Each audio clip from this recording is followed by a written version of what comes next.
الحمد لله رب العالمين، والصلاة والسلام على أشرف الأنبياء والمرسلين، وأشهد أن لا إله إلا الله وحده لا شريك له، وأشهد أن محمدًا عبده ورسوله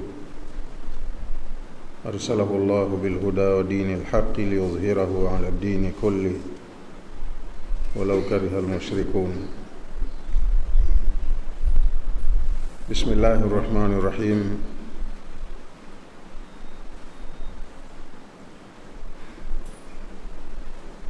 Tuko kwenye sura ya 9, suratu Tauba. Allah anasema bara'atu minallahi wa rasulihi, ni tangazo la kuvunja makubaliano, ahadi, mikataba,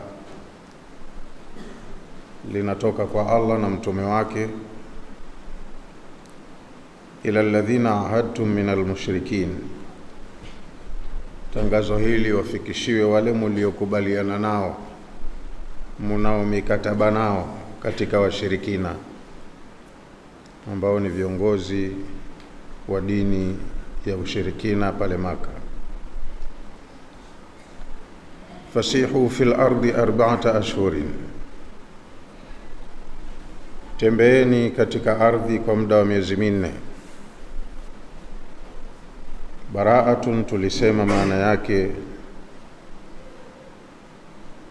ukisema kwenye lugha ya Kiarabu bara'atu minash shay'i, maana yake idha qata'ta ma bainaka wa bainahu min sababin wa azaltahu an nafsik. Kama kuna kitu ulikuwa umekipa umuhimu kwako, basi ukakata yale mahusiano yako wewe na hicho kitu, baina yako na hicho kitu, na ukakitoa katika nafsi yako kwamba kuanzia sasa basi. Kwa mfano, ulikuwa unavuta sigara, ukasema sasa mimi bara'atu mina dukhan au bara'atu minat tadkhin, suala la uvutaji sigara nimeshaachana nalo. Na neno fasihu fil ardi linatokana na neno siyaha. Asiyahatu maana yake asairu, ni safari.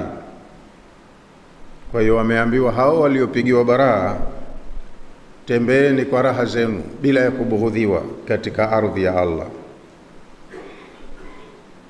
Asiyahatu maana yake asairu fil ardi wadhihabi fiha litijarati au lilibadati au ghairihima, ni kutembea katika ardhi kwa ajili ya biashara au safari za kidini au mambo mengine. Hiyo ndo siyaha. Kwa hiyo baada ya kupigiwa tangazo la kuvunja mikataba na makubaliano yote, Allah akawaambia hao aliyowatangazia, fasihu fil ardi 4 ashhurin, maana yake tembeeni kwa amani katika ardhi ya Allah kwa muda wa miezi 4. Fasihu fil ardi 4 ashhurin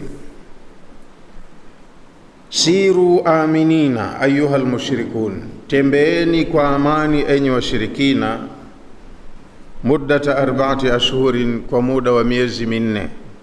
Mmepewa ofa ya miezi 4 kukaa kwa amani.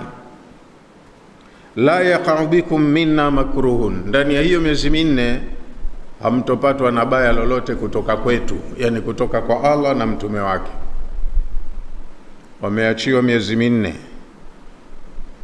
Wa huwa amru ibahatin wa fi dhamnihi tahdidun, ni kama agizo wamepewa, tembeeni kwa amani kwa muda wa miezi 4, lakini ndani yake lina makamio. Baada ya miezi 4 amani inaisha, ndo maana yake. Sasa miezi 4 hii ni moja katika mawili wanaweza wakalifanya. wakigundua kwamba hawana uwezo wa kugombana na Allah na mtume wake, basi warudi wapatane nao, mambo yaishi. Kama watakuwa na msimamo wao pale pale, sisi hatukubaliani nao, wajipange kimapambano. Baada ya miezi 4 amani imeishi.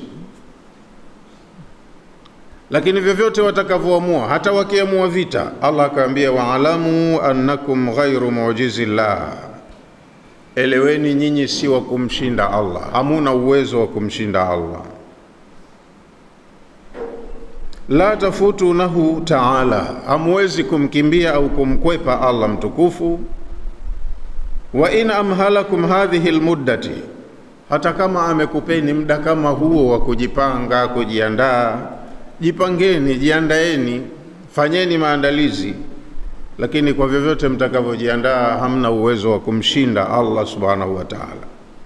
Wa anna Allaha mukhzil kafirin, na ieleweke kwamba Allah siku zote huwakhizi makafiri, anawafedhehesha tu, wataadhirika tu. Watajipanga, watakusanya nguvu zao, watafanya maandalizi, lakini hatimaye wakiingia vitani wanashindwa. Wa anna Allaha mukhzil kafirin, ay maana yake anna Allaha mudhilluhum fi dunya, Allah kapanga kuwadhalilisha washirikina hapa duniani bil asri wal qatli. Hata wakiingia vitani atawadhalilisha kwa kukamatwa mateka na kwa kuuawa wengineo.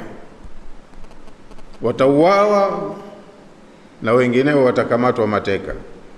Sasa huo ni udhalilifu kwa mtu anayejiita shujaa, alafu akasalitishiwa mtu yeye alimdharau, akamuona hana uwezo, lakini aliyedharauliwa akamshinda mwenye kudharau.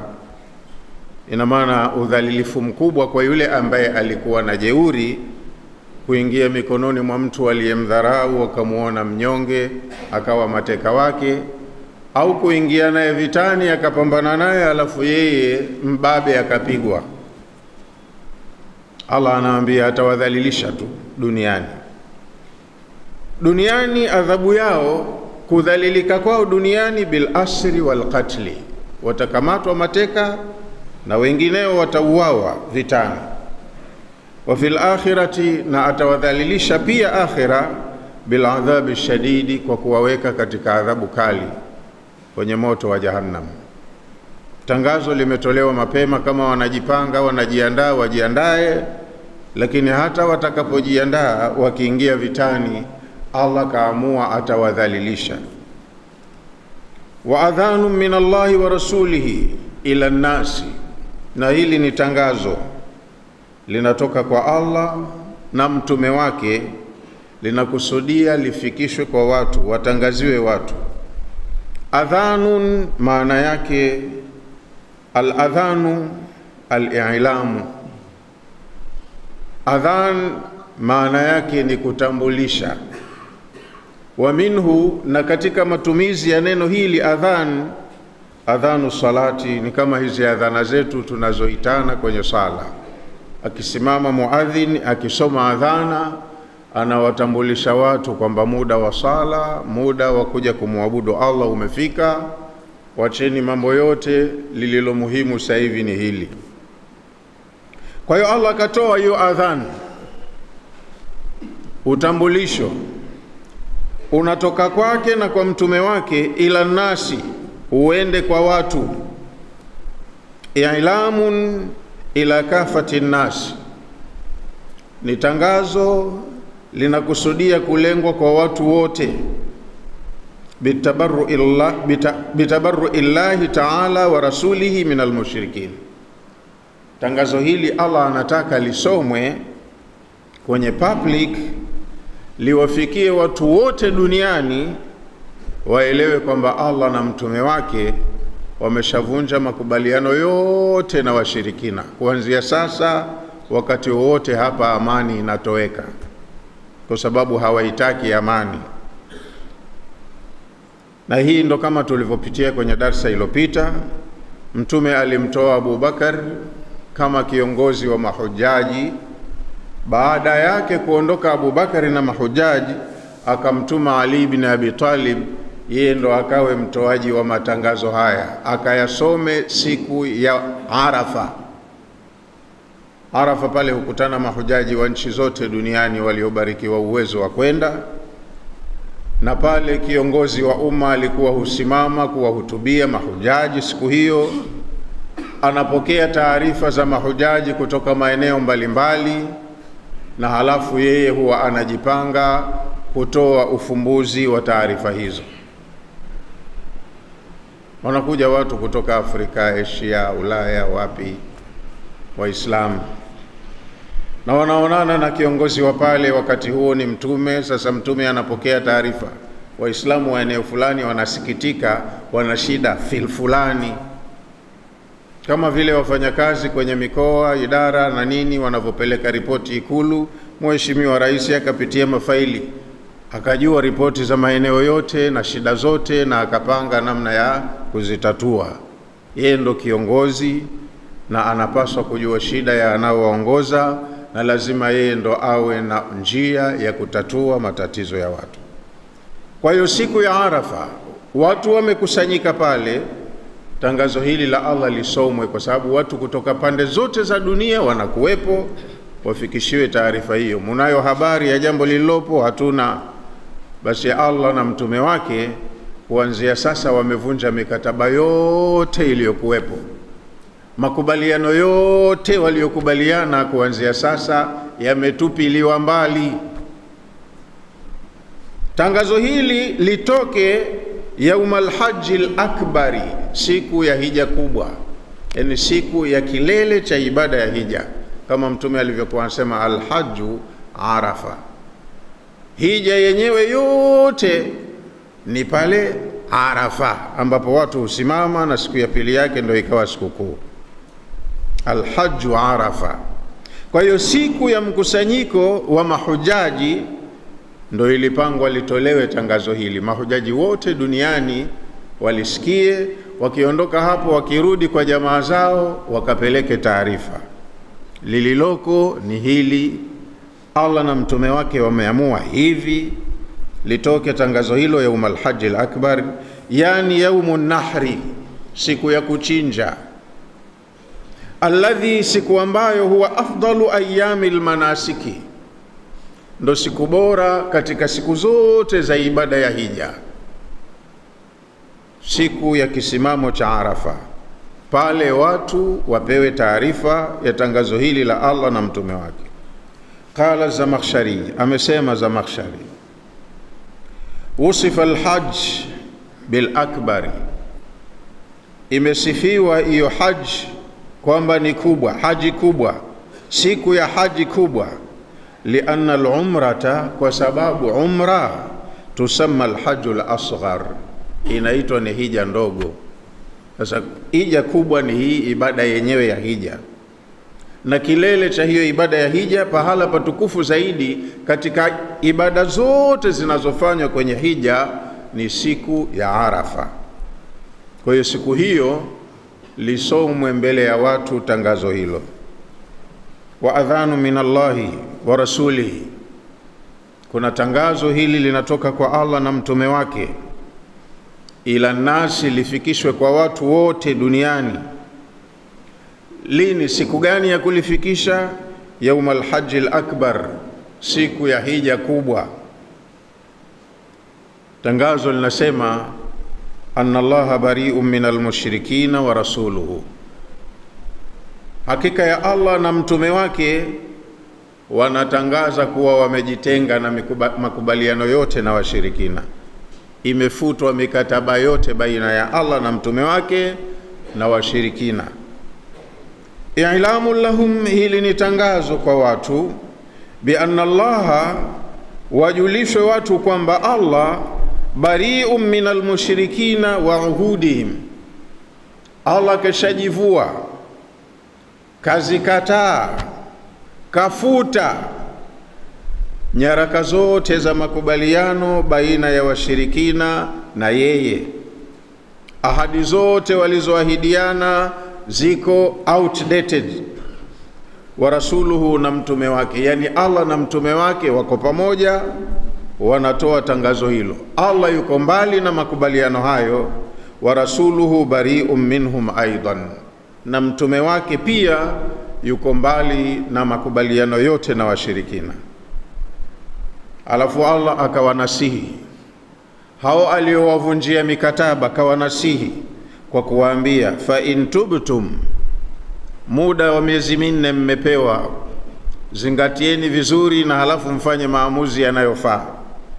Fa in tubtum, ikiwa mtakubali kutubu, mkasema sisi Allah hatumwezi ugomvi wake, hatuwezi kupambana naye, tunaacha hichi kisirani, tumekubali kusalim amri, fahuwa khairun lakum, mkifanya hivyo itakuwa ni bora kwenu, silimuni tu mambo yaishe.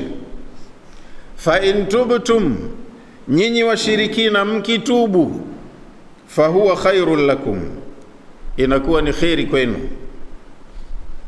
Yani maana yake, fa in tubtum anil kufri, mukitubu na mkaachana na ukafiri, waraja'tum ila Allahi, waraja'tum ila tauhidillahi, mukarudi kwenye mila, ibada, dini ya kumpwekesha Allah peke yake, fahuwa khairun lakum, mukifanya maamuzi hayo itakuwa ni khairi kwenu.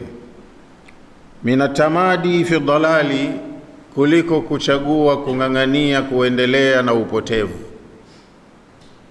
Mkijielewa kuwa nyinyi ni viumbe na mkamtambua muumba wenu, mkapatana naye na mkakubali kumwabudu peke yake bila ya kumshirikisha, itakuwa mmefanya maamuzi ya busara, jambo hilo ni khairi kwenu.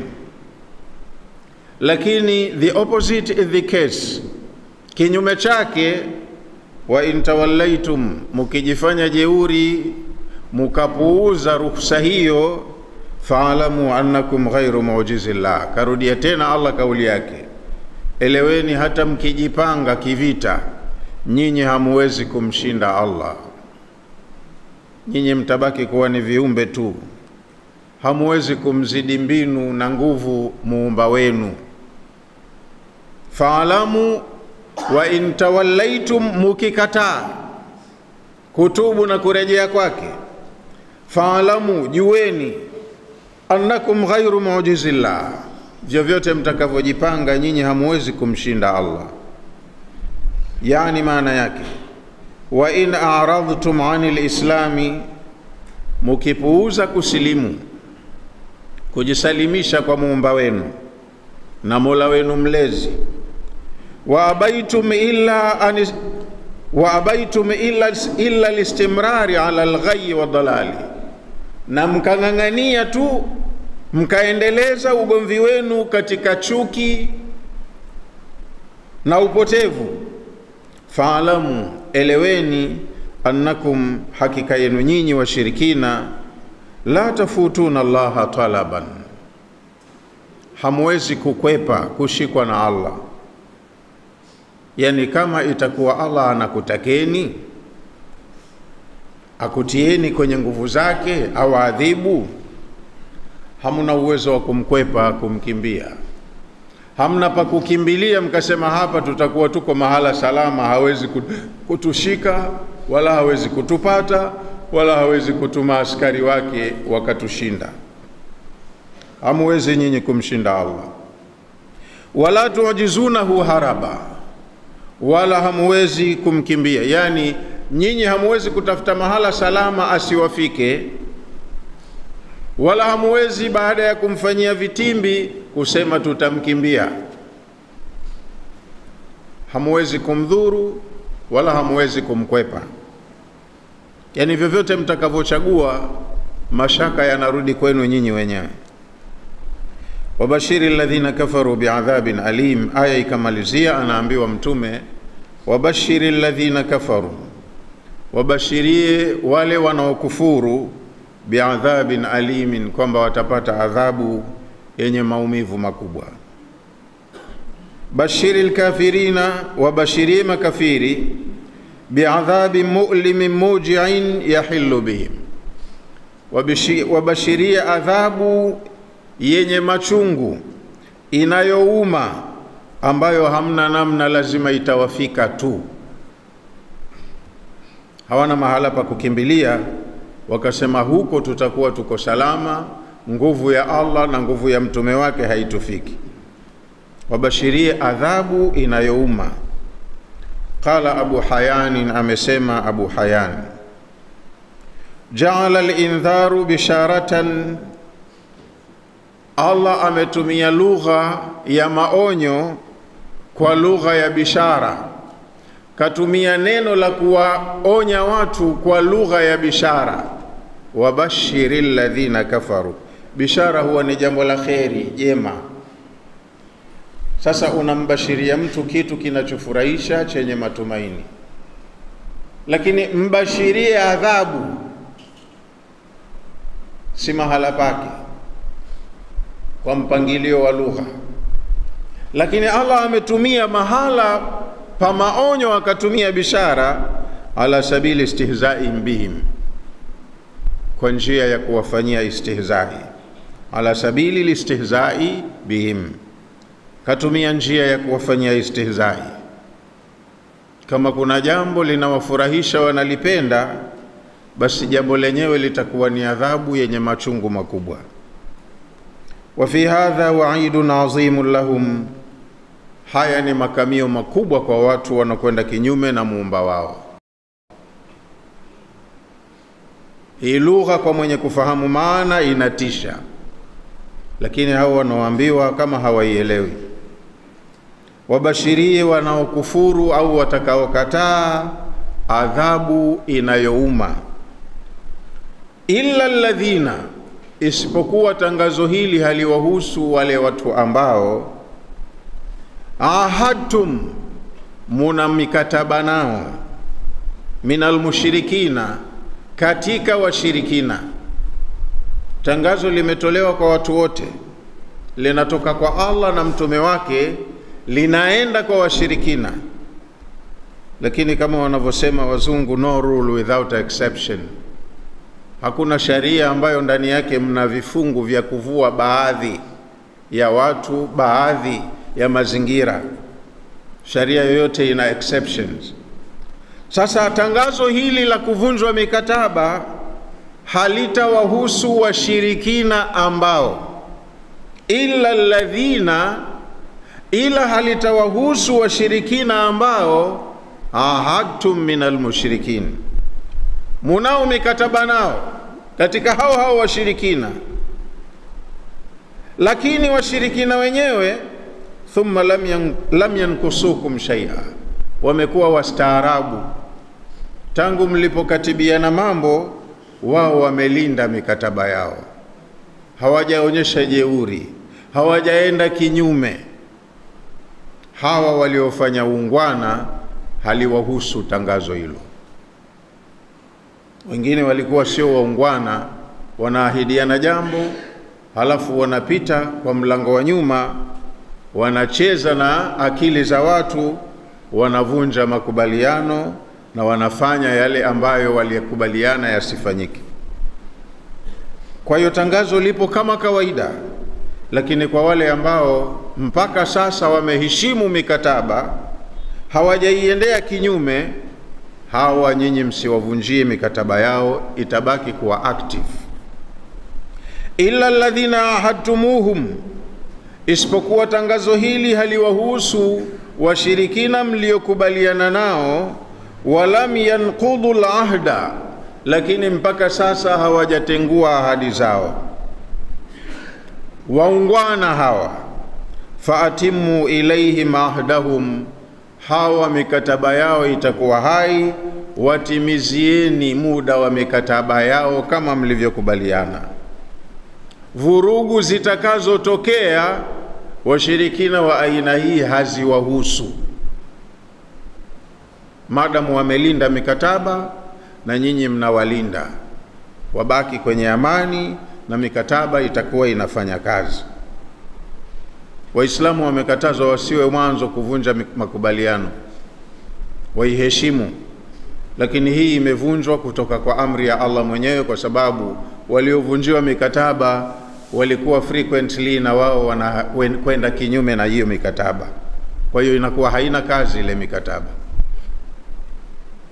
Msitufanyie khiana, wao wanafanya khiana. Msishirikiane na maadui zetu wanaotupiga vita, wanashirikiana nao.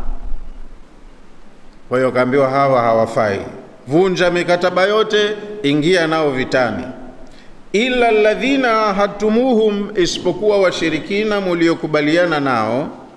Walam yanqudhu al-ahda, na mpaka sasa hawajavunja ahadi zao, hawajaenda kinyume na mikataba.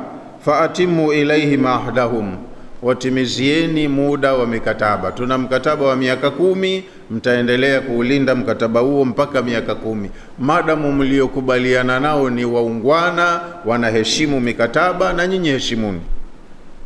Qala fil Kashaf, Sheikh aliandika tafsiri inaitwa Al-Kashaf. Katika kutafsiri aya hizi kasema hivi: wa huwa istithna'un bimaana al-istidrak. Hii ni istithna, exceptional case. Tangazo limetoka kwa washirikina wote isipokuwa washirikina wa aina hii. Tangazo hili haliwahusu. Lakin man wafa wa lam yankuth, washirikina wote mikataba imevunjwa, lakini waliotimiza mikataba yao hawajaiendea kinyume. Faatimu alaihim ahdahum, timizeni muda wa mikataba yenu nao, waheshimuni kama walivyojiheshimu.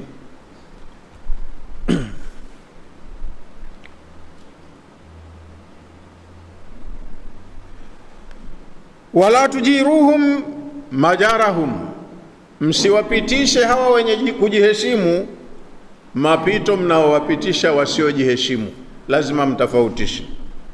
Wote washirikina hawamtambui Allah, wanaabudu miungu yao, lakini hawa kwenye mikataba waungwana, wanaheshimu makubaliano, hawaja kuchokozeni, hawashirikiani na maadui zenu, wapo na mambo yao. Timizeni nao makubaliano. Amani ni kitu muhimu, wachieni na mambo yao. Hayo ni baina yao na Mola wao. Siku ya malipo iko. Ye mwenyewe kaamua hapa duniani achague dini yake aliyozaliwa nayo, anaipenda. Hoja zote, dalili zote zimeisha. Kusemeshwa mtu huyu kwamba Mungu wa kweli sio huyu uliye naye, ni huyu, hajaelewa, lakini hafanyi fujo. Mwache na imani yake. Mwache na imani yake, usimfanyie fujo yoyote. Msimamo wake atakwenda kuona matokeo yake siku akifa. Lakini hawa ambao hawajataka kumwamini Mola wao, halafu pia si wastaarabu, wanavunja amani, wanaingilia kati uhuru wenu wa ibada, wanakufanyieni fujo, hamna haja ya kuweka nao makubaliano kwa sababu hayana tija. Wanaoheshimu makubaliano hawa ni waungwana, heshimuni mikataba yenu na wao. Wale wasioheshimu mikataba, hao ndo imevunjwa mikataba yao. Kwa hiyo waliokuwa wastaarabu waungwana, msiwapitishe kwenye mipito mnaowapitisha wale waliovunja mikataba, ambao si wastaarabu, hawakuonyesha uungwana. Wala taj'alu alwafa wala taj'alu alwafiyu kalghadir, msimchukulie sawa sawa aliyetekeleza ni kama yule aliyevunja makubaliano. Huyu tumekubaliana jambo, kaheshimu, katekeleza. Hawezi kuwa sawa sawa na ambaye tulikubaliana jambo, kavunja makubaliano. Kwa hiyo kila mmoja mnamtreat kwa mujibu wa alivyo. Aliyekuwa muungwana mfanyieni ungwana, hata kama kafiri.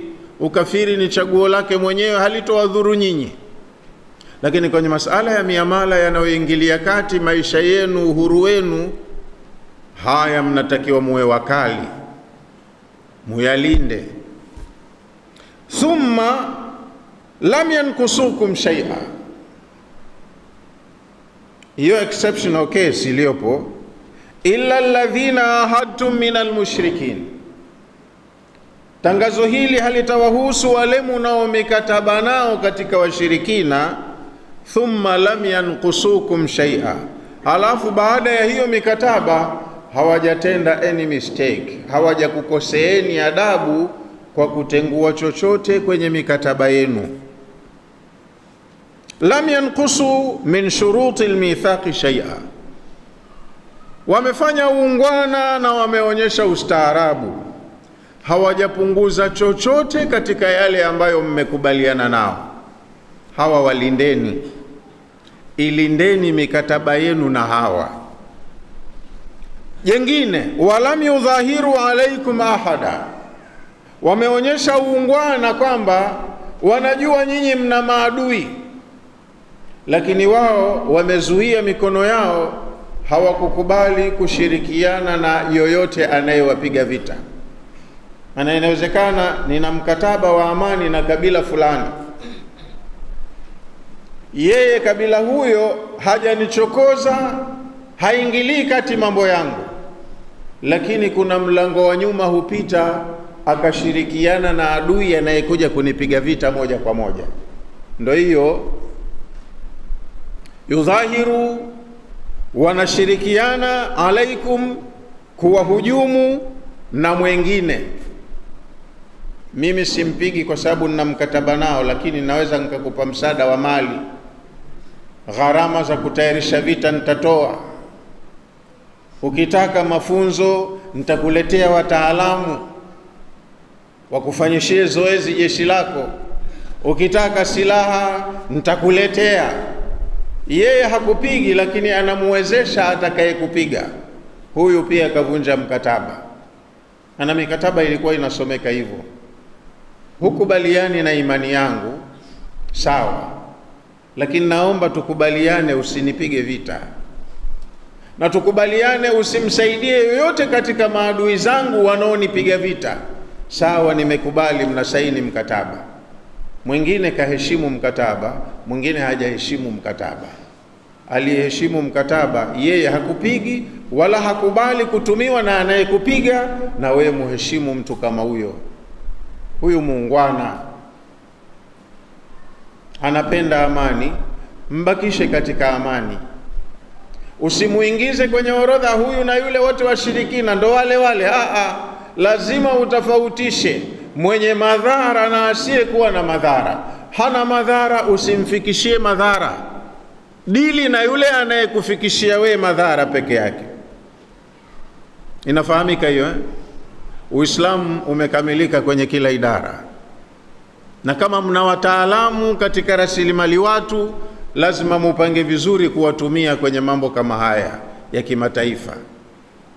Hapa pako salama, hapa ndo panapokuja shari yote. Sisi tutadili na hapa panapokuja shari, lakini na huku mnakagua huo mkataba unaenda sawa. Hawa jamaa hawajatuzunguka, kama wameonyesha uungwana, waonyesheni uungwana na wao. Lam yuayinu alaikum ahada, wametulia kweli washirikina, lakini wametulia, hawajamsaidia yoyote katika wale wanaokupigeni vita. Min aadaikum, miongoni mwa maadui zenu. Kwa hiyo wao waheshimuni, wabakisheni katika amani, dilini na wale ambao wamevunja mikataba na hawapendi kuona nyinyi mnaishi kwa amani. Hawa waliojiheshimu wakatimiza masharti ya mikataba, faatimu ilaihim ahdahum ila muddatihim, hawa timizeni makubaliano yenu katika hiyo mikataba mpaka muda mliokubaliana uishe. Kama ni miaka 10, miaka 10, miaka 20, miaka 20. Mikataba hiyo inazungumzwa. Kama walifanya uungwana kwenu, basi na nyinyi ufu lahda kamilan ila inqidai muddatihi, tekelezeni kwa ukamilifu makubaliano mliokubaliana mpaka ufike muda wa kuisha makubaliano hayo. Inna Allaha yuhibbul muttaqin, huo ndio ucha Mungu, na Allah anawapenda wacha Mungu. Huo ndio ucha Mungu, na Allah anawapenda wacha Mungu. Kwa hiyo mna ahadi na watu, kuweni waungwana nyinyi kwa kutimiza hizo ahadi, na mkiona wao wametimiza ahadi, wafanyieni uungwana. Huo ndo ucha Mungu. tunaishi ndiyo, huyu kafiri hataki kuwa na msimamo wangu, huna haki ya kumlazimisha. Lakini kwenye masala ya mustawa wa maisha, amani yetu, mambo yaende, kila mmoja awe huru, haya ndiyo tunaodili nayo. Huyu katoesha amani, hataki tuwe huru, tutachangamka na huyu. Huyu anapenda amani, anajali uhuru wetu, tutamuheshimu hata kama ni kafiri. Ndo uchamungu huo. Inna Allaha yuhibbul muttaqin, hakika Allah anawapenda watu wacha Mungu. Anatunyima amani, anatudhalilisha, wanauawa watu wetu, mitego ya ajabu ajabu, kila siku watu wanapotea. Hapa hatuwezi kuheshimu mikataba. Tukigundua anayefanya vitimbi hivi ni fulani, tunashughulika naye.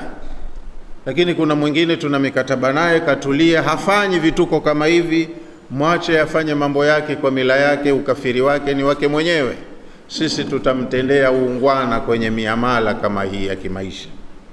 Ndo dini inavyotutaka, na huo Allah kauita uchamungu, na anawapenda Allah watu wenye misimamo hiyo. Hata kafiri ana haki zake, naye usimnyime haki zake, usimvunjie uhuru wake, usimdhulumu mali zake. Ukafiri ni amali yake mwenyewe baina yake na Mola wake. Lakini masala ya stadi za maisha, haya ndo yanalindwa: amani ya watu, heshima ya watu, uhuru wa watu. Hivi vikichezewa, mnatakiwa mpambane kuvilinda. Ay inna Allaha yuhibbul muttaqina li rabbihim, Allah anawapenda wale wenye kumcha Mola wao. Almuwaffina liuhudihim, wale wanaokuwa wanakubaliana na wenzao halafu wakalinda makubaliano yao, wakayatekeleza na wakayatimiza. Allah anawapenda watu kama hao. Qala al-Baydawi, amesema Baydawi katika kutafsiri aya hizi, hadha ta'lilun wa tanbihun, hii ni kujenga hoja na kutoa sababu, na pia ni kutanabahisha. Tunatanabahishwa sisi ala anna itmama ahdihim, kuwatimizia wale mnao mikataba nao ahadi zao, mimbabi taqwa, tunajulishwa ni katika masala ya uchamungu. Tunaamiliana na watu wengi, makafiri, waumini, lakini wakati mwingine hata uko kwa waumini unapata watu wasiotekeleza ahadi, ambao huitwa wanafiki. Alamatul munafiki thalathu, alama za kumjua mtu muislamu ambaye ni mnafiki. Ukitaka kumjua mtu si muislamu mzuri, mnafiki, alama zake Mtume amesema ni 3. Muislamu mwenzio, lakini kuna sehemu 3 unaweza kujua kwamba si muislamu mzuri. Alama ya kwanza, idha tumina khana, akiaminiwa watu wamemkinai kumpa jukumu fulani, tumekuamini kukupa kazi hii, khana, huifanyia khiana ile nafasi. Ataiba, atachukua haki za wengine, atawatendea sivyo wanaostahiki. Muislamu lakini anavuruga kwenye majukumu na dhamana aliyopewa. Huyu huwa si muislamu mzuri. Kaaminiwa kwenye maeneo fulani, lakini wale waliompa hiyo amana anawafanyia khiana.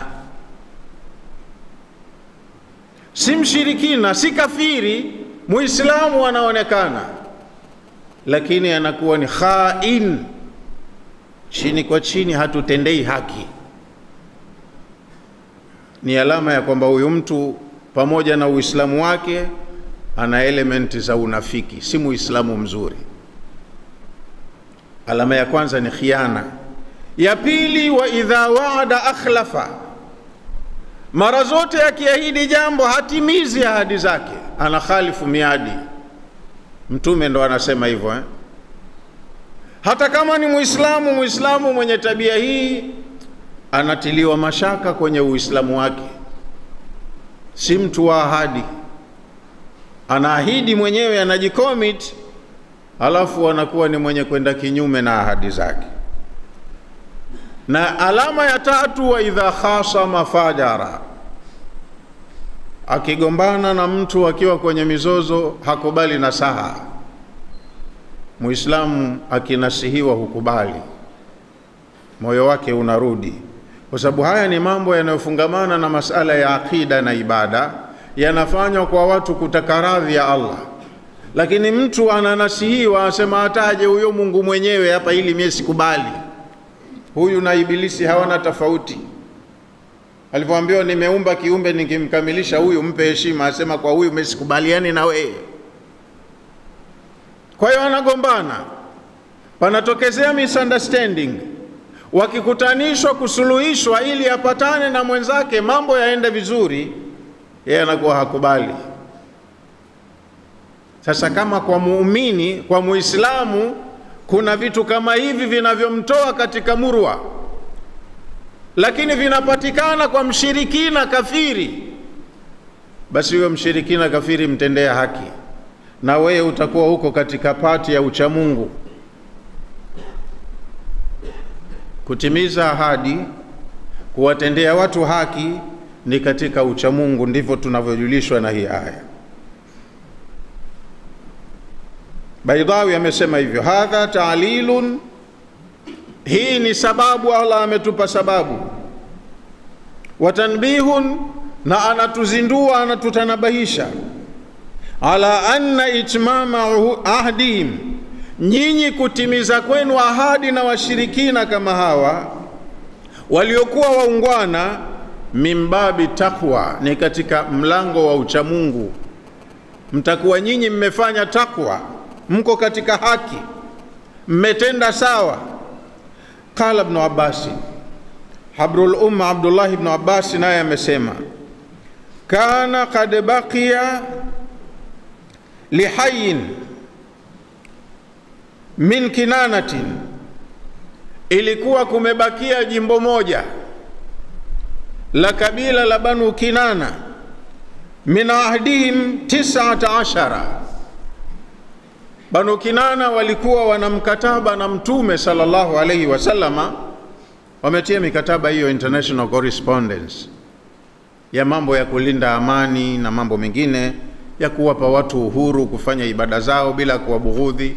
Huyu kasilimu, kusilimu kwake isiwe sababu mkamtia kwenye mateso, ni maamuzi yake mwenyewe. Tukubaliane, mtu akifanya maamuzi yake kama mlivyoamua nyinyi kutafuta mawe mkayafanya miungu, huyu kaamua muabudu Mungu mmoja, nyie mna wengi, huyu kaamua atosheke na mmoja. Tukubaliane, tuwe na uhuru kwenye maamuzi kama haya, sawa sawa. Sasa kulikuwa na hii kabila moja au jimbo moja katika hayo maeneo ya Waarabu la Banu Kinana. Aya hizi ziliposhuka ulikuwa umebakia muda wa miezi 19, miezi 9 ashhurin. Mkataba wao ulikuwa uko valid baada ya miezi 9 mbele huko, lakini wao walikuwa ni waungwana, wameheshimu makubaliano na hawajaonekanwa kuenda kinyume mahala popote. Fa atamma sallallahu alayhi wasallam ahdahum, Mtume akasema ahadi yetu na Banu Kinana itakuwa active mpaka muda tuliokubaliana uishe. Hawa hawamo katika hao waliopigwa baraa.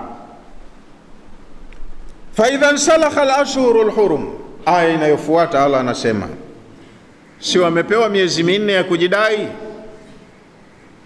wajipange, watembee kwenye maeneo kwa uhuru kabisa, miezi 4 wamepewa. Sasa Allah anasema katika taarifa hiyo hiyo, fa idhan salakha al-ashhurul hurum, ikishamalizika hii miezi mitukufu. Ai maana yake idha madat, hii miezi 4 ikishapita, wa kharajatil ashhurul 4, ikatoka hii miezi 4, allati, miezi 4 ambayo hurima fiha qitaluhum, imeharamishwa kupigana vita ndani ya hiyo miezi 4.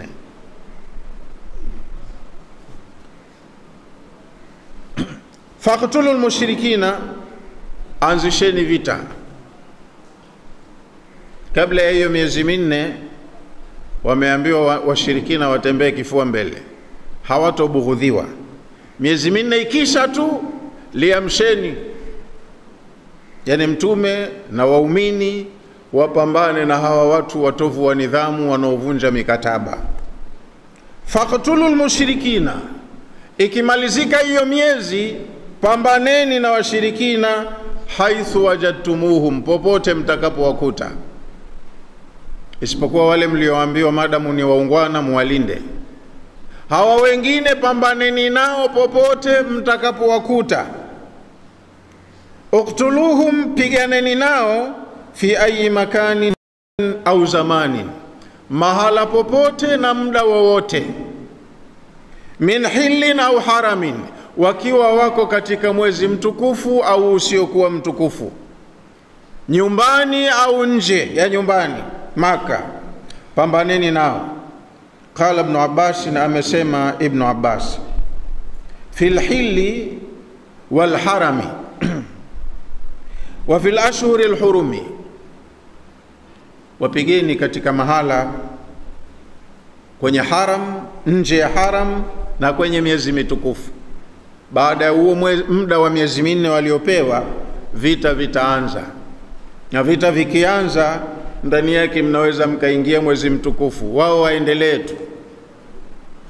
Wakhudhuhum, katika kupambana nao mtakao wapatia sawa, wakamateni mateka, washikilieni. Khudhuhum ay maana yake bil asri, wakamateni mateka. Wahsuruhum, na wekeni kifungoni kwenye ihsari, yani ahbisuhum, wawekeni mahabusu. Wamnauhum min at-taqallub fil biladi, ndo hiyo maana moja. Kumweka mtu mahabusu, umemnyima fursa ya kuwa huru kutiritiri mijini. Kule tulipita kwenye Amfali, kwenye vita vya kwanza vile vya Badri, kaambiwa hujawa na wakati wa kukamata mateka, hili tatizo. Lakini wakati kapewa sababu ya kwamba hujawa na uwezo wa kukamata mateka, bila shaka kwa muda wa baadaye ataandaa mazingira. Kadiri siku zikienda, mtume ana gain momentum, anafanya mambo makubwa zaidi ya kiulinzi. Sasa mkishakuwa mko vizuri, mkipambana nao, wakamateni mateka, wawekeni kizuizini, wasiwe huru kutembea kukutana na wenzao wakapanga na hivi. Mwingine huwezi kumkamata mateka mtata, wanauawa vitani. Lakini mkishawazidi nguvu, isiwe kuua ndio hobi, wakamateni mateka, muwaweke kizuizini.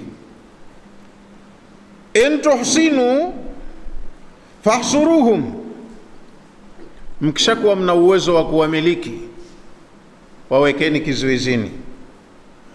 Fil khilai wal husuni, wawekeni kwenye ngome zenu, kwenye maselo.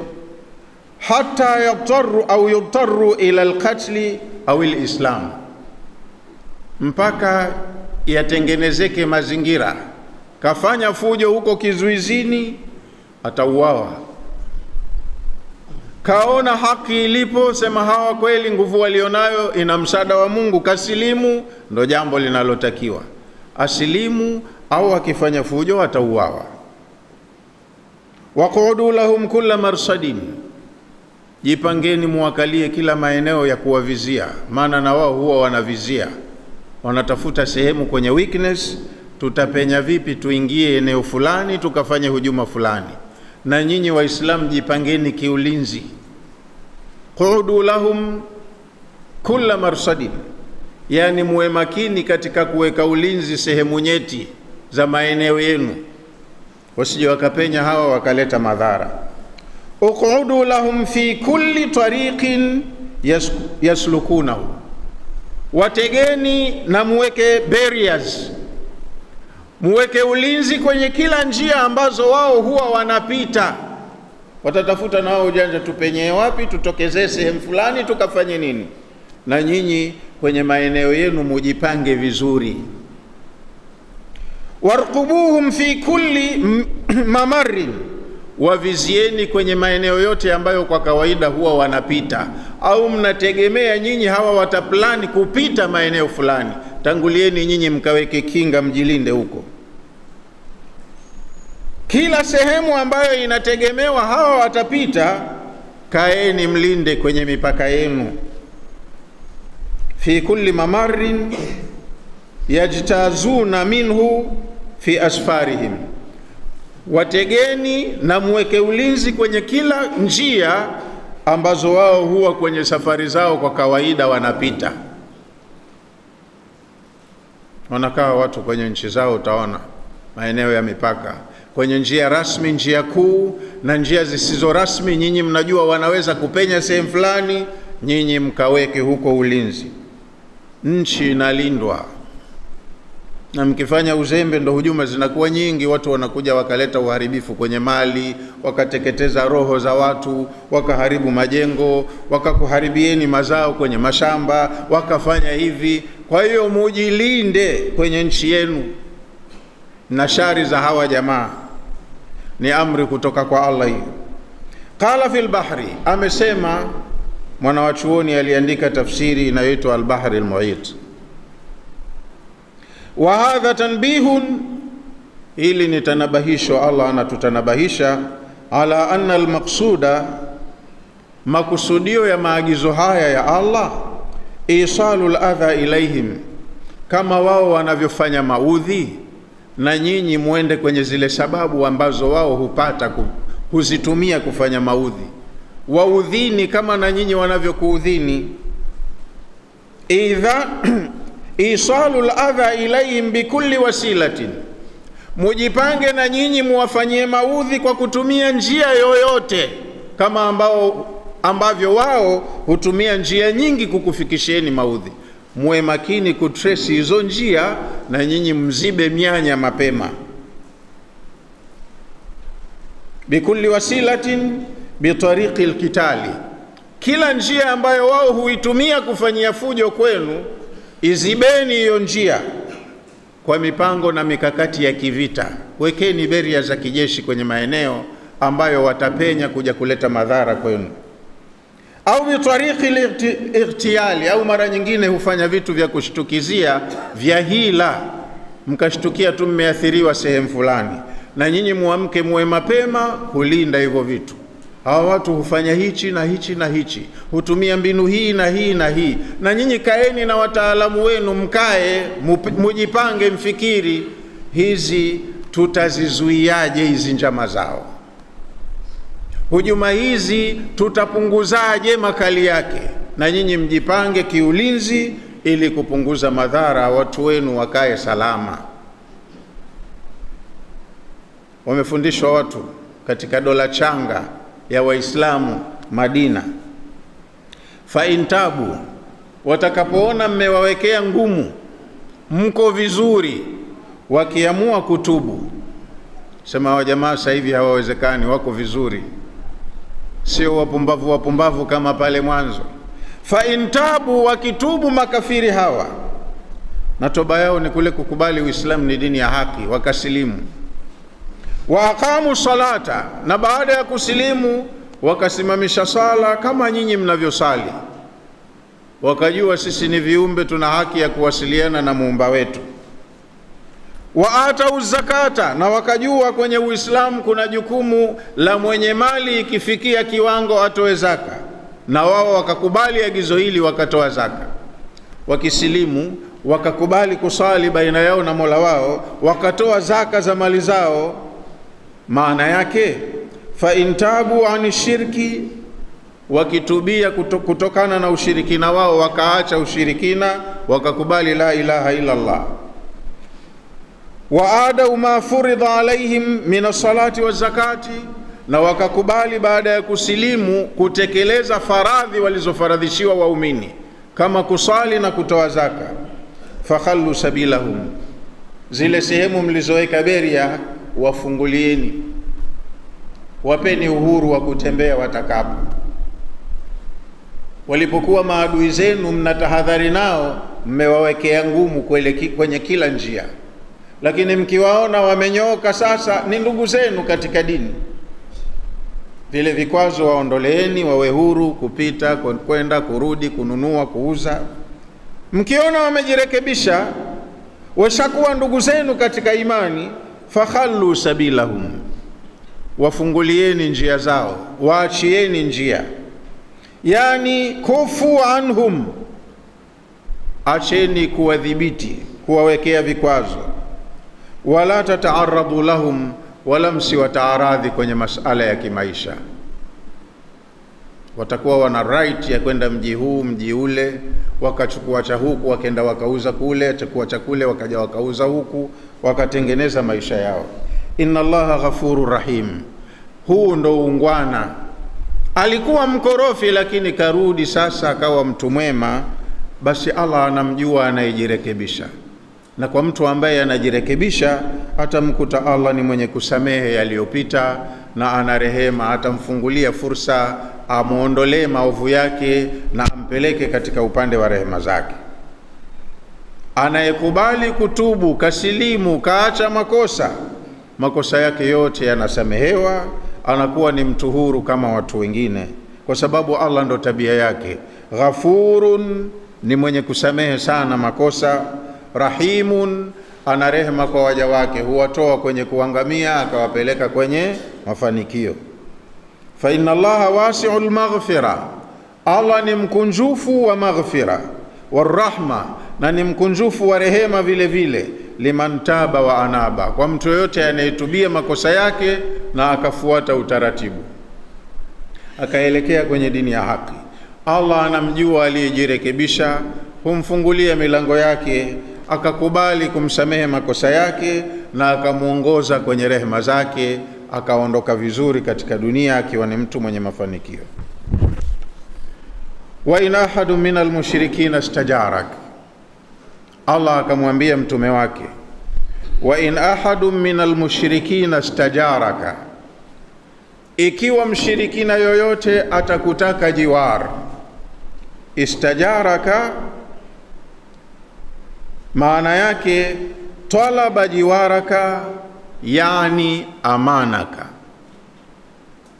Wa in ahadu minal mushrikina, ikiwa kutatokezea mshirikina yoyote, talaba jiwaraka, kataka amani yako, kakwambia nilinde, mimi sijakubaliana na msimamo wako na itikadi yako, nabaki na dini yangu hivi hivi, lakini naomba unilinde, nitakuwa ni mtu mwenye amani kwenu. Hiyo ndo jiwar.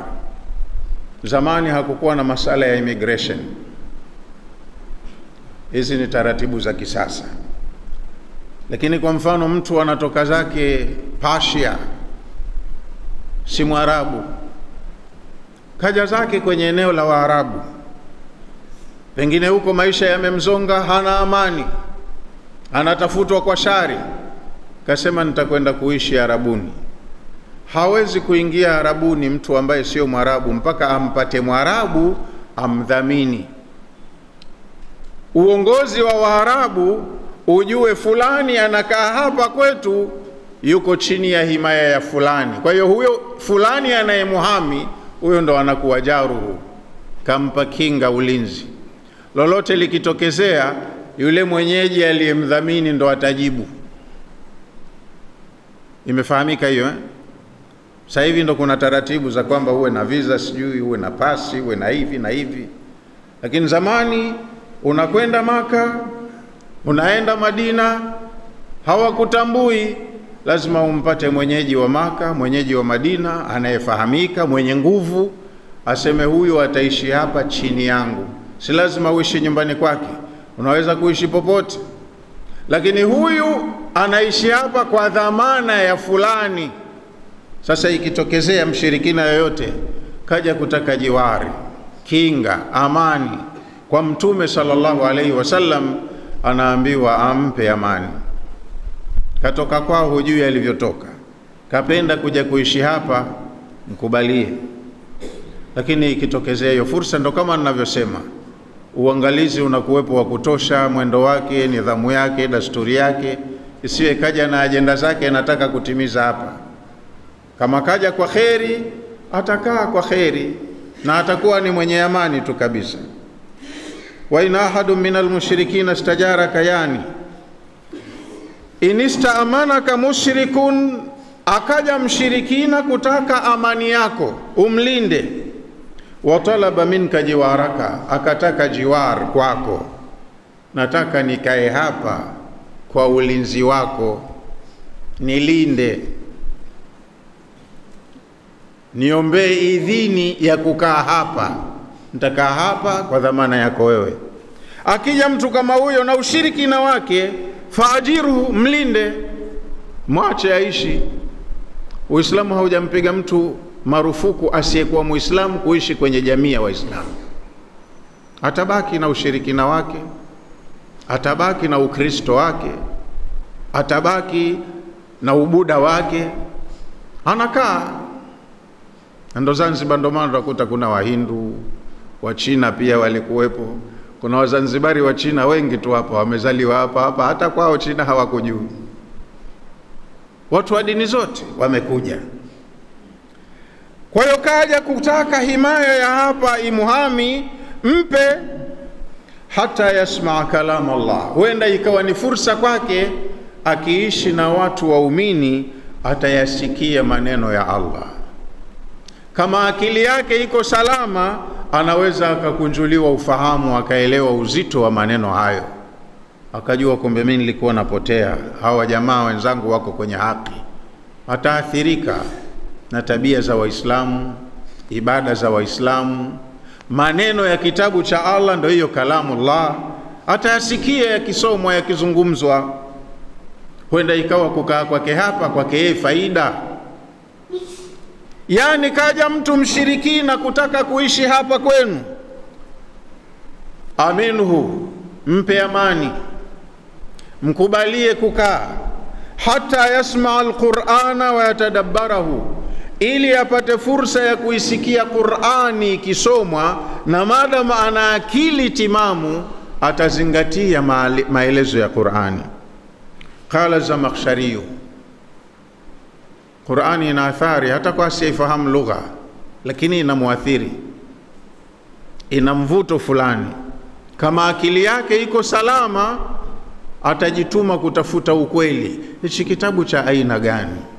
Kwani kinazungumza nini? Akifuatilia hivyo vitu, lazima moyo wake utasoma positively, na inakuwa ni sababu ya yeye kuwa ni miongoni mwa Waislamu. Allah akamuonyesha njia, akawa ni ndugu yenu. Kwa hiyo kaja kuomba amani, kukaa hapa kwenu, mpe hiyo amani ili apate fursa ya kuisikiliza Qur'ani na kuizingatia. Qala Zamakhshari amesema, maana ya aya, in jaaka ahadun minal mushrikina, ikiwa atakujia yoyote katika washirikina, baada inqidai al-ashhur al-hurum, baada inqidai al-ashhur al-arba'a, baada ya kumalizika ile miezi minne. Yani miezi minne ikisha peshatangazwa vita, lakini baada ya miezi minne kuisha kaja mshirikina kwenu, yeye mwenyewe kama yeye peke yake au na familia yake, asema mimi naomba amani, napenda niishi hapa kwenu.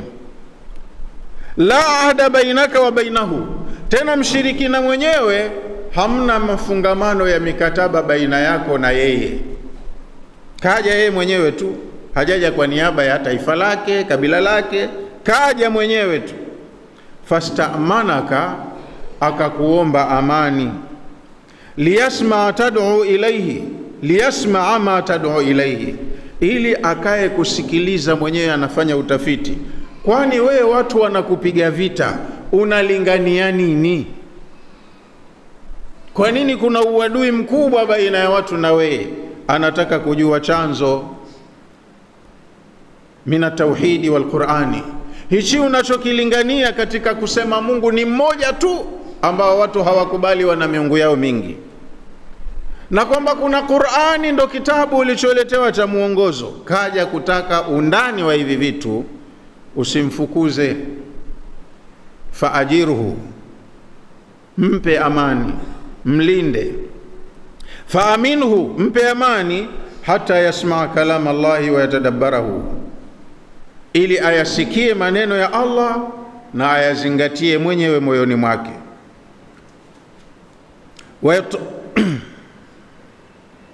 Wayutalli ala haqiqati al-amri, akizingatia mwenyewe kwa hiari yake, ataufahamu hakika wa jambo lenyewe.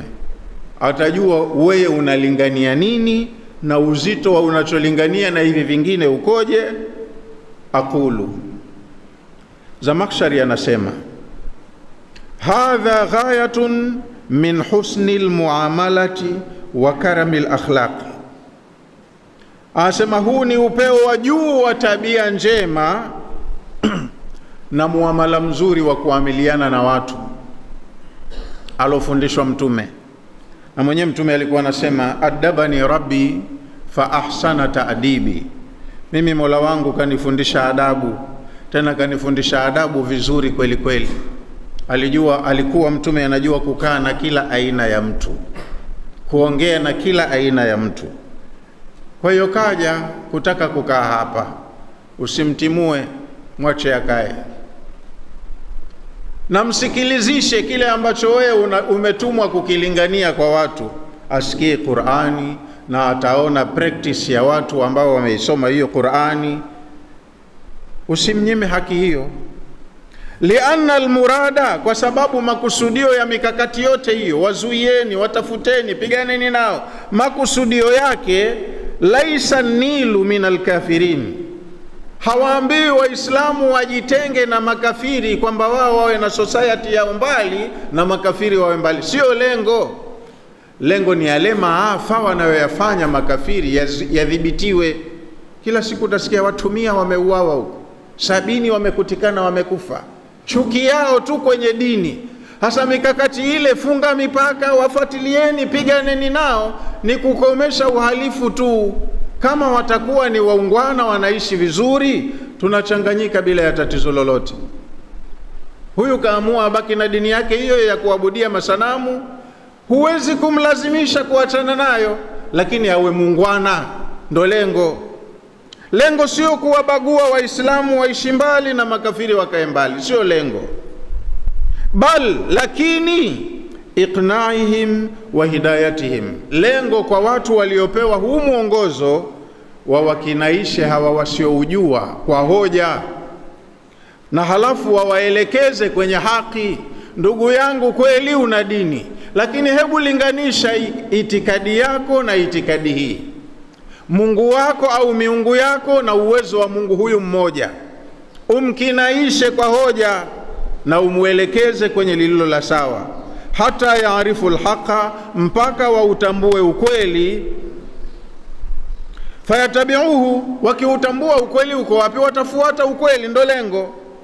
Sasa ukimtenga mbali huku, usije hatukutaki, utampata nani? Kwa hiyo kaja kataka kukaa hapa, mwache akae, ili anaweza kwa fursa hii akaona ukweli uko wapi na akanufaika nao, ndo lengo. Wayatruku ma huma alayhi min ad-dalali, wakijua ukweli uko hapa, watayaacha yale walionayo katika upotovu, ndo lengo. Kwa hiyo kaja, usimfukuze, mwache abaki, halafu muelekeze taratibu, kiungwana, kwa hoja na dalili, na kivitendo ataona kinachotendwa na waumini. Kama huko walikuwa wanafundishwa Waislamu washenzi tu, maiti yao wakifa wanamchana chana kwa visu. Si unaona makaburini kwao, ukenda unasikia lete panga, lete kisu. Mimi kuna mtu nimekutana naye Segerea pale jela, ofisa wa magereza. Hasa sisi zamani tulikuwa tunafundishwa kule kwetu, mtu wa Bukoba huko, Waislamu wanakula nyama za ndugu zao, alafu vile yule umsikia anazikwa, wanamchana chana kwa visu kule ndani. Tunasikia lete panga, lete panga. Sasa siku moja, unajua sisi kule kwetu tumechanganyika, familia moja utawakuta Wakristo na Waislamu. Muislamu kamuoa Mkristo au Mkristo kamuoa Muislamu, wanazaa. Ilitokezea maziko, familia imechanganyika, Waislamu na Wakristo. Shehe akaniita mimi, ingia kaburini, kwa sababu maiti imenihusu, ya Muislamu lakini imenihusu. Wakashangaa Waislamu, kwa nini anamuingiza Mkristo? Asema na huyu aingie nataka. Akamuonyesha vile wanavyozika kule chini. Kaburi linachimbwa chini ya miti, kuna mizizi mikubwa. Ushachimbwa manandani, maiti anazuiwa na mzizi. Lete panga, tunakata huu mzizi kutengeneza makazi yake vizuri. Hakatwi maiti mwenyewe. Anasema siku hiyo ndo nimefahamu. Sasa huko watu hupewa chuki mpaka Uislamu wakauona mbaya. Waislamu wote washenzi, wana hivi. Kaja kwenu akaona mwenyewe kivitendo, kasumba zote zinamtoka. Mnanifahamu? Wanafundishwa mambo ya ajabu dhidi ya dini. Lengo ni kuzuia kondoo wao wasije wakawatoka. Sasa ikitokezea fursa, kaja karibu, mkaribisheni, mfahamisheni ukweli, mlinganieni haki, na kivitendo hasa aone ule Uislamu kwenye community unavyofanya kazi. Sio kama sisi tulivyoupoteza. Waislamu sote lakini hatuishi Kiislamu. Hakuna zuri ambalo mtu litamvutia kwa kutuona wenyewe. Sote tumeharibika.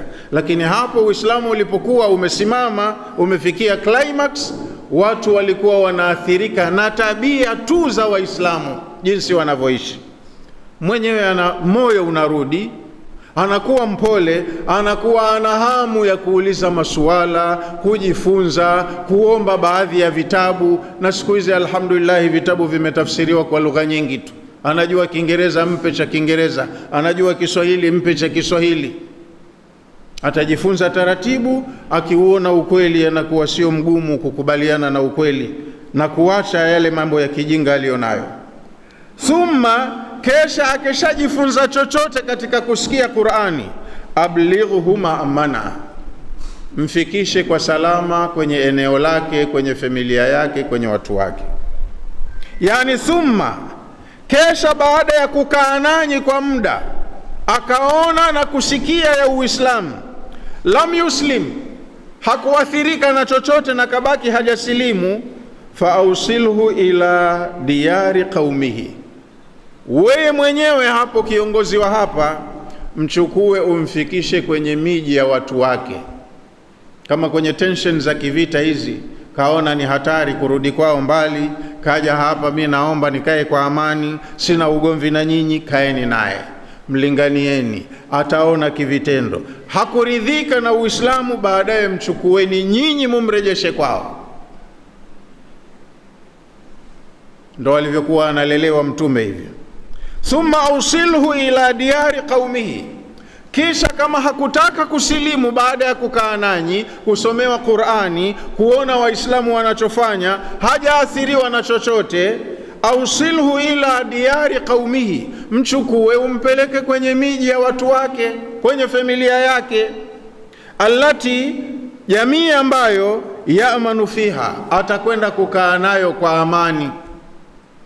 Anachukuliwa rasmi, anarejeshwa kwao, anaonana na familia yake, anakwenda kwa amani kabisa. Ala nafsihi, atakuwa ni mwenye amani kwenye nafsi yake, wa malihi, wala huku hatodhulumiwa mali zake, ataenda na mali zake, min ghairi ghadarin wala khiyanatin, pasi na kufanyiwa ghadar, kuendewa kinyume, kufanyiwa khiana, kudhulumiwa. Kafiri lakini huruhusiwi kumdhulumu kwa sababu ya ukafiri wake. Kaja, anakaa kwa amani, atatafuta asbabu za maisha, pengine kafanya biashara, kafanya mifugo, kalima, akiondoka msimdhulumu chochote katika vitu vyake. Mchukueni mumrejeshe kwenye familia yake kwa amani, na stahiki zake, mali zake apewe mwenyewe bila ya kumfanyia khiana wala dhulma. Dhalika biannahum qaumun la ya'lamun, Allah anasema ninakwambieni mukae nao na muwasomeshe wasikie kidogo, ni kwa sababu hawa watu wanaendeshwa na kasumba, wanahukumu mambo wasio na elimu nayo. Dhalika, nakwambieni mukae nao vizuri, hiyo ni amri yangu, biannahum qaumun la ya'lamun, kwa sababu hawa ni watu ambao hawafahamu. Sasa wakikaa hapa, wakifahamu kitu kwa kiasi cha akili zao, kitawasaidia. Hata kama hakutaka kusilimu sasa, pengine hiyo kurejeshwa kwao itakuwa ndo sababu ya kusilimu. atakuwa na nafasi ya kwenda kulinganisha alichokiona huku na atakachokikuta kwao. Akili lazima itampeleka kwenye panapostahiki. Mwenyewe baadaye anaweza kuamua wale jamaa wako sawa zaidi kuliko hawa watu wangu, atakuwa kapata kidogo. Dhalika al-amr, amri hii, jambo hili, bil ijarati lilmushrikin, la kuwapa makazi, ulinzi wa shirikina. Bisababu, mmepewa jambo hili kwa sababu, bisababin ni kwa sababu, annahum la ya'lamuna haqiqata dini al-Islam, huko waliko hawafahamu hakika wa dini ya Uislamu, ndio maana wanahukumu mambo visivyo. Wakiingia kwenye jamii yenu kama Waislamu na mna practice Uislamu, wataelewa kwa kina nini Uislamu na ipi itikadi ya Waislamu na miamala ya Waislamu, atajifunza kitu. Fala budda min amanihim, hapana budi wakija kwenu muwape amani, mukae nao vizuri, hata yasmau, mpaka wasikie maagizo ya Allah, wayatadabbaru, na wazingatie vizuri. Thumma bayyana ta'ala, kesha baada ya hapo Allah akabainisha alhikmatu min albaraati, hikma ya kule kuvunja mikataba mibovu, min uhudi almushrikin, katika mikataba ya washirikina. Lakini kutokana na muda, hiyo sababu tutakuja kuisoma katika darsa ijayo. Kwa leo tuishie hapo.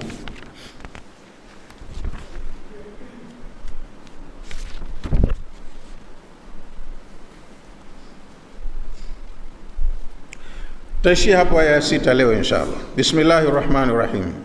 Wa adhanu min Allahi wa rasulihi, na ni tangazo kutoka kwa Allah na mtume wake. Ila nasi, tangazo hili watangaziwe watu wote, linatoka kwa Allah na mtume wake, liende kwa watu wote duniani. Na linatolewa tangazo hili yaumal hajjil akbari, siku ya hija kubwa, kwenye uwanja wa Arafa. Lisomwe kwenye audience ya watu wa makabila, mataifa kutoka pande mbalimbali. Tangazo hilo linasema anna Allaha bari'un minal mushrikina wa rasuluhu, eleweni enyi watu, Allah kavunja mikataba yote yeye pamoja na mtume wake baina yao na washirikina. Fa in tubtum, nyinyi washirikina kama mtatubu baada ya tangazo hili, fa huwa khairul lakum, itakuwa ni khairi kwenu mkifanya hivyo. Wa in tawallaitum, mukiendelea kukataa, fa'alamu annakum ghairu mu'jizillah, eleweni vita vipo na nyinyi hamwezi kumshinda Allah kwenye vita hivi. Wabashiril ladhina kafaru bi'adhabin alim, na wabashirie makafiri adhabu inayouma. Watajivuna kidogo kwa pesa zao, nguvu zao hapa duniani, lakini wakiondoka duniani wana adhabu inayouma. Illa alladhina ahadtum minal mushrikin, isipokuwa msivunje mkataba na wale mliokatibiana nao katika washirikina. Thumma lam yanqusukum shay'an, halafu kwenye makubaliano yenu hawakupunguza chochote, mikataba waliitendea haki. Walam yudhahiru alaikum ahadan, halafu hawakushirikiana na yoyote katika maadui zenu. Mmefanya uchunguzi, jamaa fulani mkataba wameuheshimu, hawakutengua kipengele chochote cha makubaliano yetu, wala hawakushirikiana kwenye uovu na yoyote katika mahasimu zetu. Kama hawa, faatimu ilaihi mahdahum, mikataba yao itimizeni mpaka muda mliokubaliana. Ila muddatihim, mpaka ifikie deadline. Inna Allaha yuhibbul muttaqin, huo ni ucha Mungu. Mkifanya hivyo Allah anawapenda watu wacha Mungu.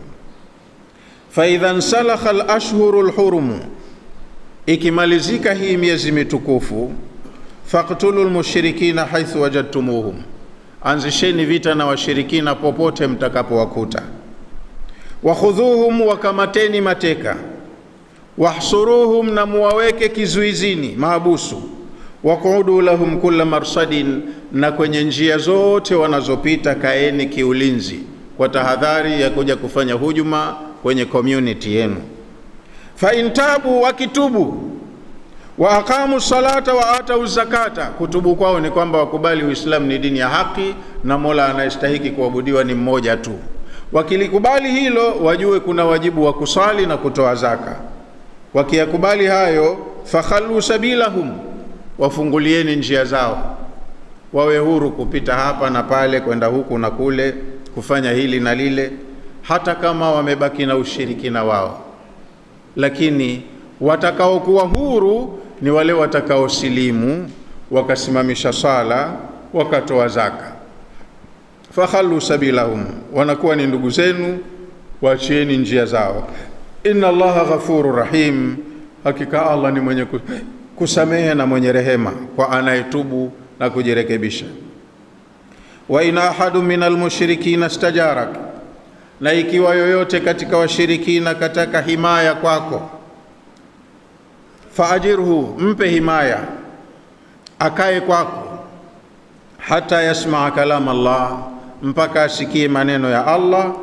Thumma ablighu ma'manahu, alafu mfikishe kwenye mji wake, akakae na watu wake kwa amani.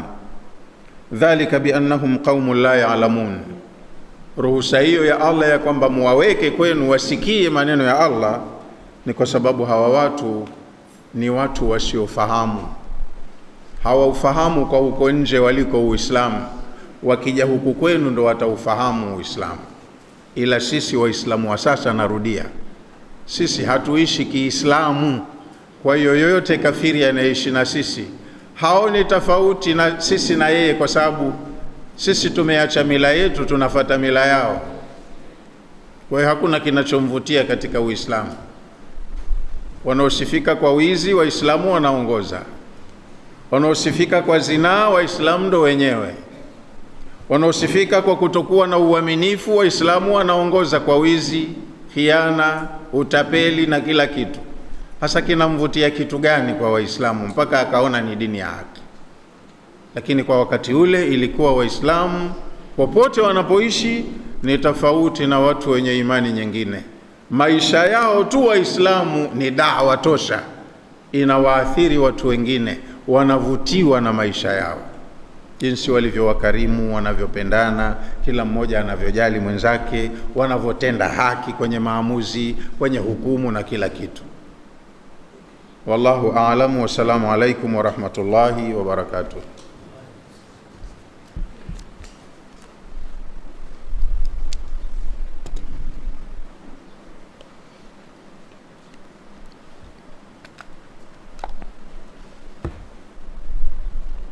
بسم الله الرحمن الرحيم. الحمد لله رب العالمين، والصلاة والسلام على رسول الله صلى الله عليه وسلم.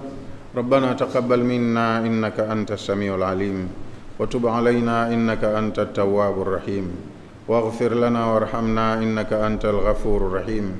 ربنا آتنا في الدنيا حسنة وفي الآخرة حسنة وقنا عذاب النار. ربنا اغفر للمؤمنين والمؤمنات والمسلمين والمسلمات الأحياء منهم والأموات برحمتك يا أرحم الراحمين. ربنا اغفر للمؤمنين والمؤمنات والمسلمين والمسلمات الأحياء منهم والأموات برحمتك يا أرحم الراحمين. وصلى الله على نبينا محمد وعلى آله وصحبه وسلم.